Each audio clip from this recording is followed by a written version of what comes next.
लाडकी बहीण प्रमाणे आता नवीन योजना आपल्याला कळते दिव्यांग मानधन. दिव्यांग मानधनाचे पैसे थेट खात्यात जमा होणार आहेत. मुख्यमंत्री देवेंद्र फडणवीसांनी या संदर्भात महत्त्वाचे आदेश दिलेले आहेत.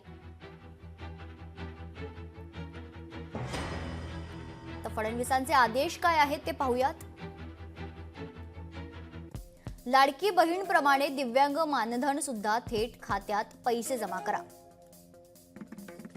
मानधन वाढवण्याबाबत सकारात्मक विचार करणार. अंत्योदय योजनेत दिव्यांगांचा समावेश तातडीने करणार. निकषात न बसणाऱ्यांसाठी सरकार स्वतंत्र योजना तयार करणार. घरकुलासाठी स्वतंत्र योजना तयार करण्यात येणार आहे. तर दिव्यांग रोजगारासाठी धोरण राबवलं जाईल. प्रत्येक विद्यापीठात दिव्यांगांसाठी स्वतंत्र व्यवस्था तयार करा,